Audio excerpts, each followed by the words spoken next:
Hi student. GIT का online class में लोग का स्वागत है। आज के क्लास में लोग सीखने वाले हैं एमएस एक्सेल में जो व्यू मेनू में ऑप्शन होते हैं उसका एक्सेल में काम करते वक्त क्या यूज है और कैसे हम लोग इसका प्रयोग करें। इसके लिए बहुत ही सिंपल स्टेप है, हम आसानी तरीके से कर ले जाएंगे। इसके लिए सबसे पहले हमको एक्सेल को ओपन करना है। तो इसके लिए सबसे पहले मेरे पास एक डाटाबेस है। अब उसी डाटाबेस के सहारे में एक एक करके स्टेप बाय स्टेप समझा रहा हूँ, बता रहा हूँ। तो मैंने ये स्टूडेंट लिस्ट बना के रखा है।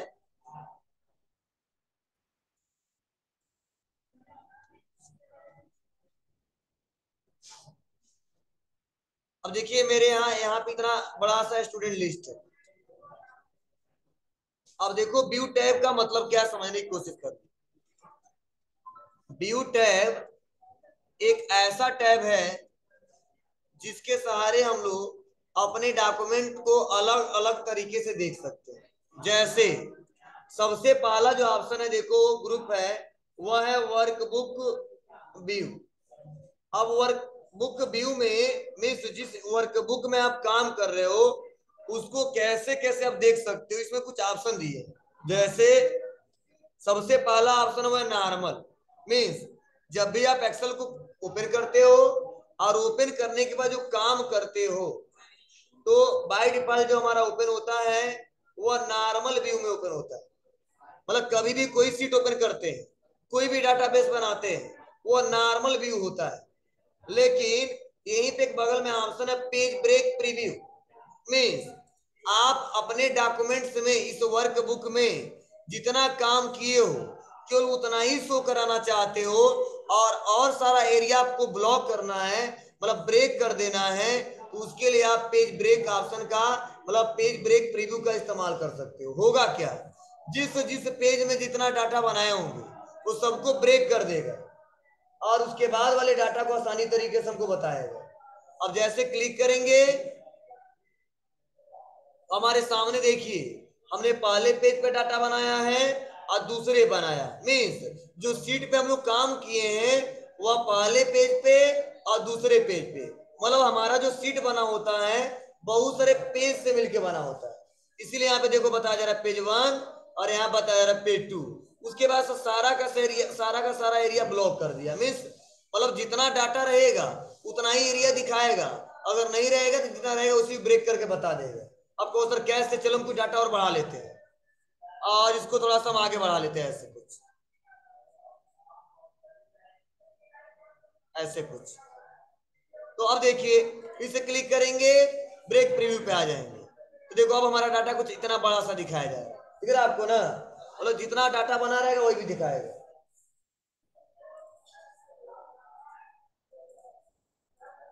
हो जाएगा।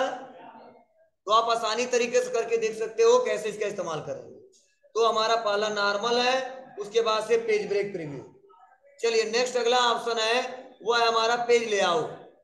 और पेज लेआउट में क्या बता रहा है समझने की कोशिश करना।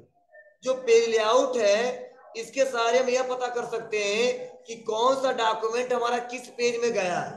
जैसे इतना बड़ा हमने डाटा बनाया है और बस हम क्लिक करेंगे पेज लेआउट पे, तो देखो यह सेक्शन, ये अलग पेज का है, ये अलग पेज का है और ये अलग पेज का, ये अलग पेज का है। तो सेक्शन वाइज हमारा डाटा बढ़ के यहाँ पे चला है। तो अगर सेक्शन वाइज देखना चाहते हो कि पहले पेज पे कितना है, दूसरे पे कितना है, तीसरे पे कितना है, तो आप ऐसे पेज लेआउट से भी चेक कर सकते हो। लेकिन जब प्रिंट होगा तो हमारा नॉर्मल पोजीशन में ही प्रिंट होगा। समझ बात है आपको ना, जब प्रिंट होगा हमारा ये नॉर्मल पोजीशन में ही प्रिंट होगा।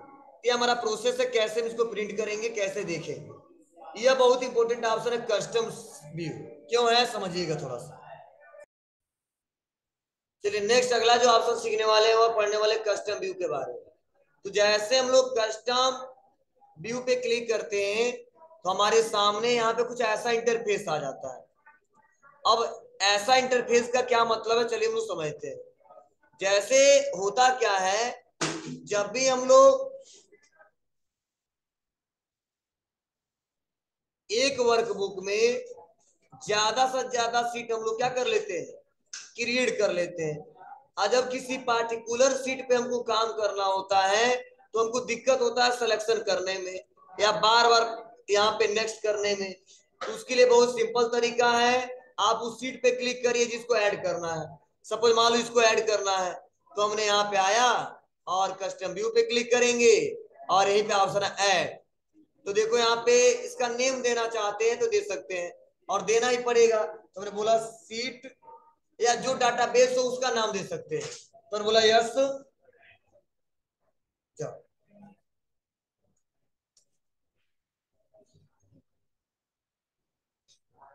यस वन और कर देंगे यहां से ओके, हो जाएगा ना।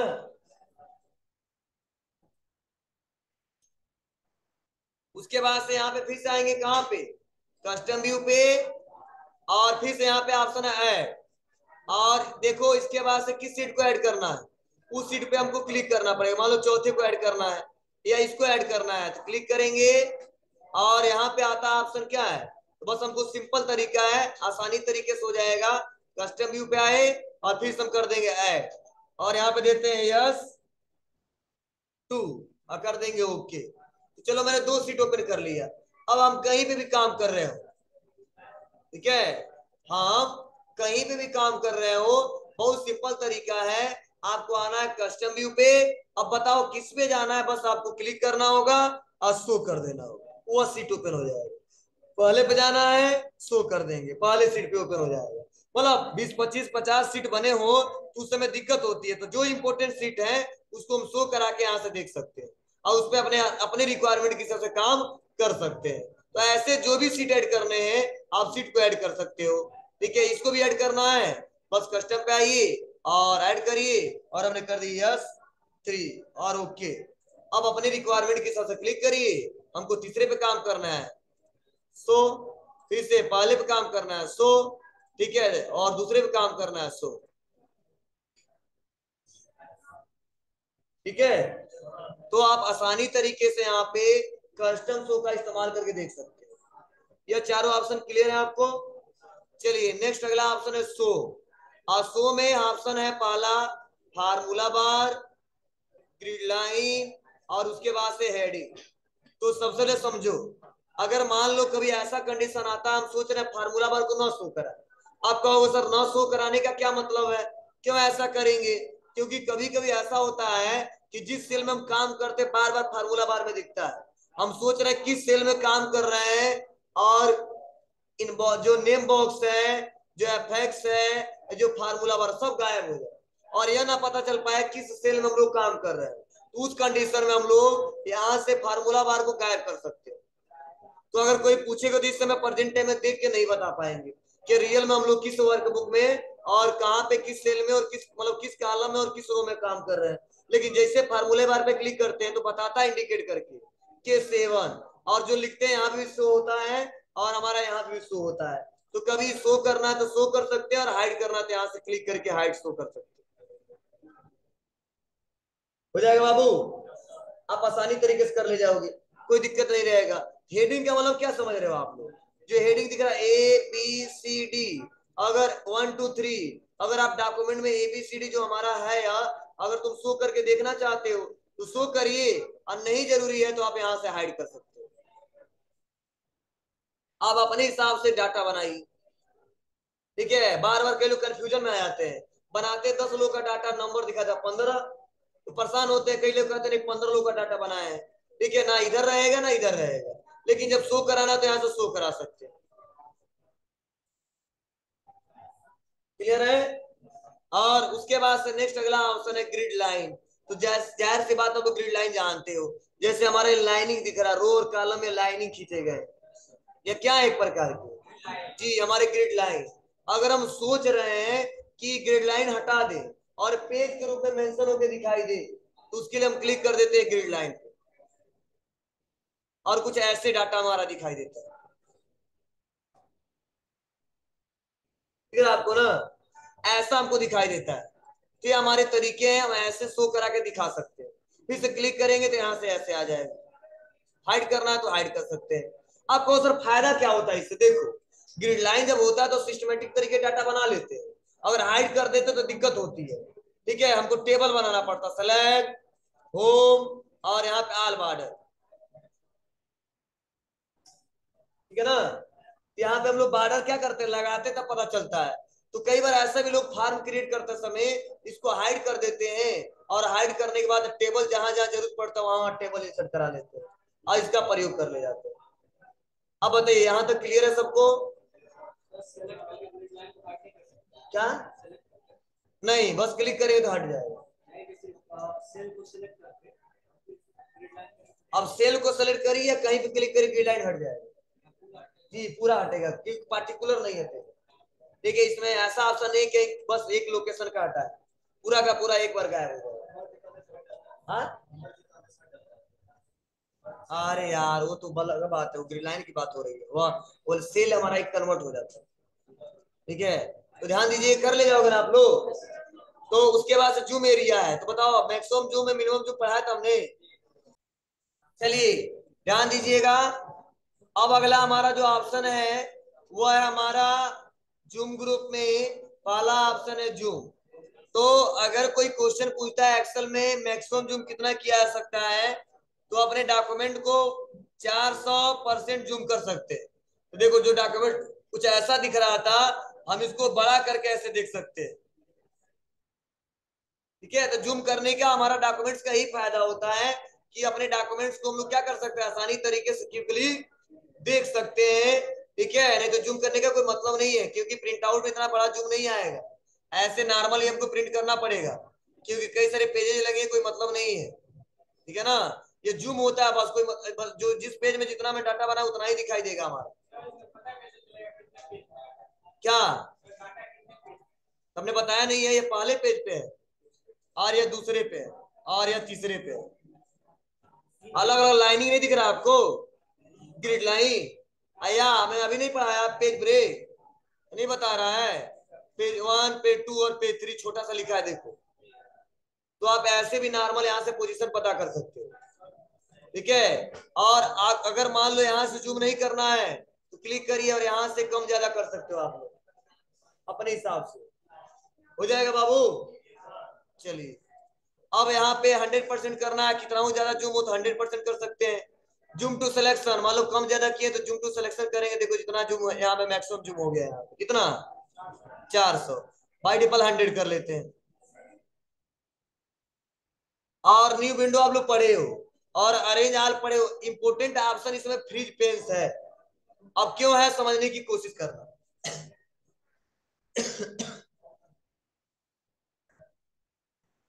देखो जो फ्रीज पेन है, यह एक ऐसा ऑप्शन है जिसके सहारे हम लोग रो और कॉलम को फ्रीज कर सकते हैं, मीन्स वो रोक सकते हैं। कहोगे सर कैसे? जैसे मान लो डाटा जब हमारा ज्यादा हो जाता है तो जब नीचे आते तो हेडिंग छुप जाता है, छुप गया ना। अब कोई पूछे यह किसका तो कौन सा अमाउंट है तो नहीं बता पाते, तुम चाहते हैं कुछ ऐसा करें कि कितना नीचे जाए तो हेडिंग हमारा छुपे मत, यहीं पे बना रहे, तो उसके लिए लोग फ्रीज पेन्स का इस्तेमाल कर सकते हैं। या कभी कभी मान लो आप लोग क्या करते हो, लेफ्ट से राइट साइड में जाते हो तो भी डाटा छूट जाता है, पता नहीं अब रमेश का है कि सुरेश का है। ठीक है, नहीं बता पाते हो, तो उसके लिए अगर आप चाहोगे ना, तो अगर जब रो को फ्रीज करना है, रोकना है, तो भी कर सकते हो, और कॉलम को करना है तो कॉलम को भी कर सकते हो, और ऑटोमेटिक फ्रीज करना है तो ऑटोमेटिक फ्रीज भी कर सकते हो। चलिए हम एक एक करके बता रहे हैं आपको।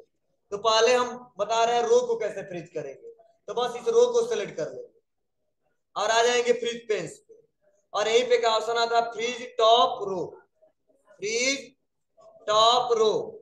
फ्रीज टॉप रो पे जैसे क्लिक करेंगे क्या हो जाएगा, हमारा फ्रीज हो जाएगा। अब यहाँ पे देखो जब हम नीचे आएंगे तो हमारा डाटा देखो यहीं पे बना है, अब कितना नीचे आइए, ये रुका है यहीं, दिख रहा है, समझ बात आपको ना जी। तो यहाँ पे आप लोग अपने रिक्वायरमेंट के हिसाब से ऊपर नीचे जा सकते हो, कोई दिक्कत। चलो अगर मान लो नहीं चाहिए तो बस यहाँ पे फिर से क्लिक करिए और कर दीजिए अनफ्रीज। अब देखो ऊपर नीचे जाए, हेडिंग छुप गया, समझा ना। इसीलिए कहीं काम करते हैं और जब ज्यादा डाटा होता है तो हेडिंग को ब्लॉक कर देते वहीं पे, और किससे, टॉप रो। अगर मान लो इस बार हमको सीरियल नंबर ब्लॉक करना है तो बस सेलेक्ट फ्रीज पेज और कर देंगे फर्स्ट कॉलम। अब देखिए आइए नंबरिंग चेंज नहीं होगी। क्या करे बाबू? नहीं, बीच का नहीं कर सकते। इसके लिए अगर करना है तो दोनों का इस्तेमाल मत करो, फ्रीज करो और बस अपने हिसाब से बस कर दो फ्रीज पे, तो अपने हिसाब से जितना होने वाला वो हो जाएगा। फ्रीज हो गया। अब देखो फ्रीज हुआ, इधर इतना हेडिंग हुआ है, देखो इतना हो गया, मतलब इधर इतना और इधर इतना, तो ऑटोमेटिक फ्रीज हो जाता है। लेकिन आप सिलेक्शन करके मतलब फर्स्ट वाला ही होगा और इधर का फर्स्ट वाला और ऊपर टॉप का फर्स्ट वाला, मतलब कॉलम का फर्स्ट, रो का फर्स्ट, बीच वाला नहीं हो सकता। इसके लिए बस आपको फ्रीज पेज पे क्लिक करना होगा, जितना होने वाला अपने आप ऑटोमेटिक हो जाएगा। कर ले जाओगे, कोई दिक्कत नहीं है ना। चलिए नेक्स्ट अगले ऑप्शन के बारे में समझते हैं। अगला जो ऑप्शन है वह है क्या? स्प्लिट। तो हाल ही पढ़ा है, इसका इस्तेमाल किस लिए करते हैं हम लोग? हाँ, तोड़ने के लिए। हाँ, हाइड बहुत इंपोर्टेंट है। जैसे अगर मान लो इस शीट में जितना डाटा है हम एक बार में हाइड करना चाहते हैं तो बस कर देंगे हाइड,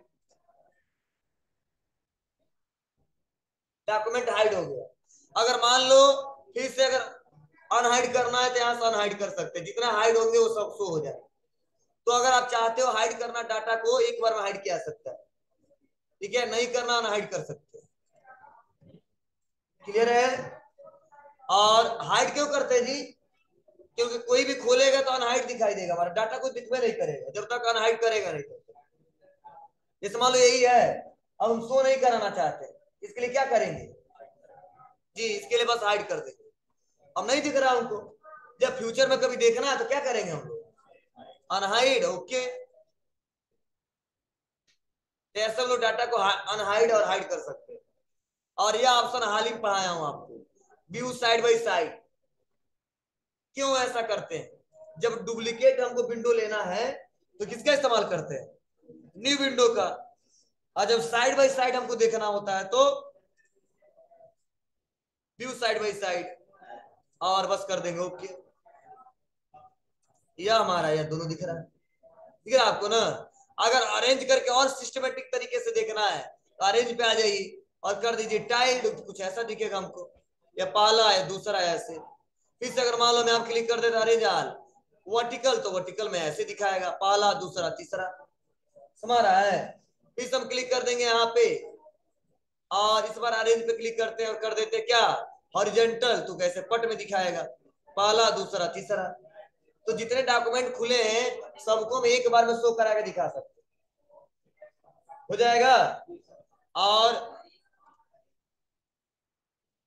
रीसेट विंडो पता ही है आपको, रीसेट करके देख सकते हैं फिर से यहाँ से पोजीशन पे। और स्विच पता ही है, स्विच क्या करता है? एक विंडो से स्विच करके दूसरे विंडो में जाते हैं। कितना खुला हुआ है? 3। तो देखिए हमने बुक 1 पे आ गए, फिर से यहाँ पे स्टूडेंट 1 पे आ गए, खुल गया। फिर से हमें स्टूडेंट 2 पे आ गए। तो आप अपने हिसाब से यहाँ से क्या कर सकते हो, आप लोग एक विंडो से दूसरे विंडो में, दूसरे विंडो से तीसरे विंडो में स्विच करके जा सकते हो। और मैक्रो जो मैं सबसे लास्ट में पढ़ाया था आपको, किसका इस्तेमाल किस लिए करते हैं? बोलिए कोई बताए।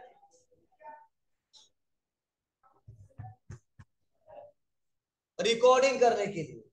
जब भी डॉक्यूमेंट को अपने मान लो क्रिएट कर रहे हैं और स्टेप बाय स्टेप रिकॉर्ड करना है और इनके फ्यूचर में इस्तेमाल करना है, तो हम लोग क्या कर सकते हैं? रिकॉर्ड कर सकते हैं और शॉर्टकट की को क्या कर सकते हैं? दबा के उसको ओपन कर सकते हैं। कैसे? जैसे कंट्रोल एन किया और हमने रिकॉर्डिंग स्टार्ट कर दिया। कैसे करेंगे? व्यू रिकॉर्ड मैक्रो, मैक्रो का नेम और शॉर्टकट की पूछा जा रहा है तो शॉर्टकट की दे देते कंट्रोल यस। तो देखो क्या आया, control plus shift plus yes, कर देंगे ओके। अब हम जो डाटा बनाएंगे, जैसे मैं लिख दिया स्टूडेंट नेम, चलो स्टूडेंट लिख दिया, उसके बाद से यहाँ पे नाम लिख दिया राहुल, रवि, रमेश, ऐसे रिकॉर्ड कर लिया। और कभी भी रिक्वायरमेंट होता है तो स्टूडेंट ने में ही दिखाना हमको, तो इसको सेव कर लेंगे, मतलब सेव मतलब रिकॉर्ड को बंद कर देंगे। और बंद करने के बाद से जब जरूरत पड़ेगा हम लोग इसको ओपन करा सकते हैं। कैसे? चलिए अब इसको हम यहाँ से क्लोज करते हैं और कभी नया वर्कशीट ओपन किए, कंट्रोल एन, और जब जरूरत पड़ेगा तो बस दबाएंगे क्या, कंट्रोल शिफ्ट, कंट्रोल शिफ्ट क्या दबाया, कंट्रोल शिफ्ट यस किया ना हमने जी, सेव नहीं किया, अच्छा चलो इसको सेव कर लें, क्लिक रिकॉर्ड और शॉर्टकट की यस ओके, और जो भी हमने हेडिंग बनाना था स्टूडेंट ने, इसको थोड़ा बड़ा कर लेते हैं और इसको लिख देते हैं सुरेश, रमेश, राम, रामू, और यहाँ पे आते हैं स्टॉप, चलो इसको सेव भी कर लेते हैं डॉक्यूमेंट्स।